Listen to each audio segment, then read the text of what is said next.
Di sini kita akan mempresentasikan tentang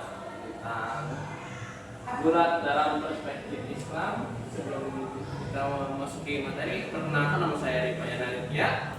Perkenalkan nama saya Tisha Tiati. Perkenalkan nama saya Nika Sekti Rahman. Kita masuk ke materinya.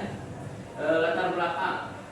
Olahraga merupakan bagian penting dalam kehidupan manusia yang berperan tidak hanya dalam menjaga kesehatan fisik, tapi juga dalam membentuk karakter, meningkatkan disiplin serta menanamkan nilai sportivitas dalam keislaman. Olahraga dipandang sebagai aktivitas yang memiliki nilai positif selama tidak bertentangan dengan prinsip. Seiring dengan perkembangan zaman, berbagai jenis olahraga semakin berkembang dan diminati oleh masyarakat. Salah satunya adalah olahraga gulat. Gulat merupakan olahraga yang mengandalkan kekuatan fisik, teknik, serta strategi dalam mengalahkan lawan. Kemudian selanjutnya ada pengertian gulat. Gulat merupakan salah satu cabang olahraga bela diri yang melibatkan dua orang yang saling berhadapan secara langsung dengan tujuan untuk menjatuhkan, menguasai atau mengendalikan lawan melalui teknik-teknik tertentu.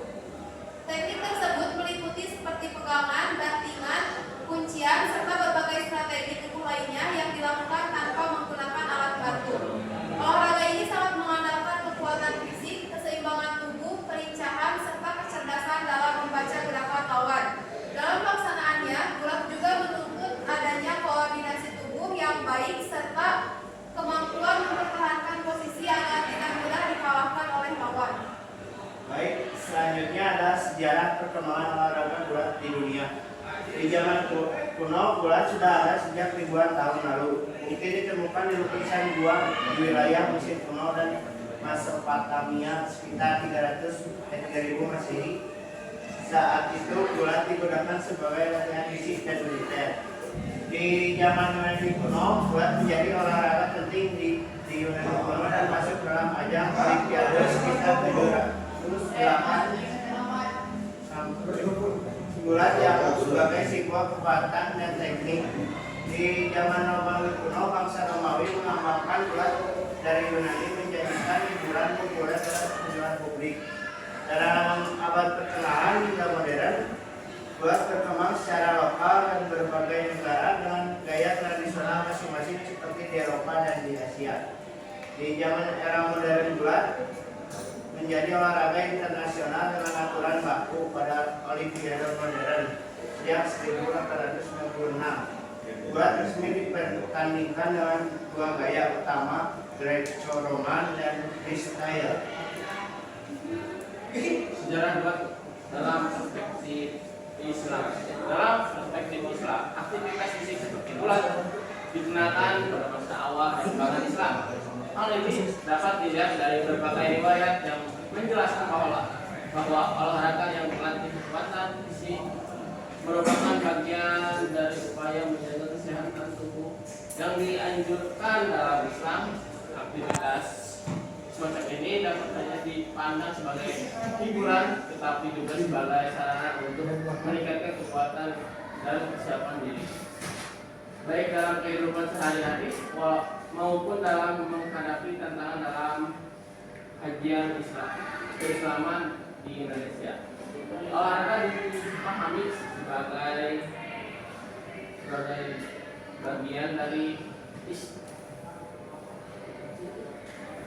ikhtiar manusia dalam menjaga amanah tubuh yang diberikan oleh Allah Subhanahu wa Ta'ala. Kemudian selanjutnya ada pandangan ulama yang pro terhadap olahraga gulat.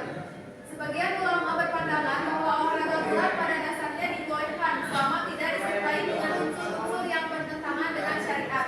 Dalam perspektif Islam, olahraga pada dasarnya dipandang sebagai aktivitas yang diperbolehkan atau mubah selama tidak bertentangan dengan prinsip-prinsip syariat.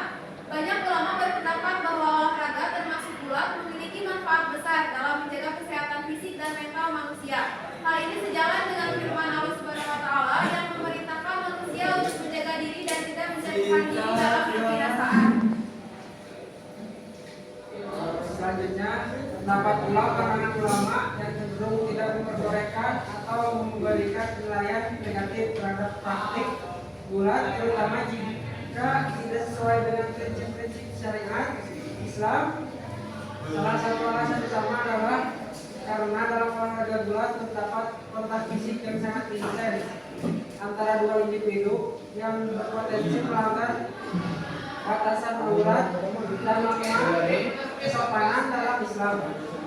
Dalam sejarah Islam, menjaga aurat merupakan kewajiban yang harus dipenuhi dalam setiap kondisi, termasuk dalam aktivitas olahraga. Berdasarkan hasil kelompok kami,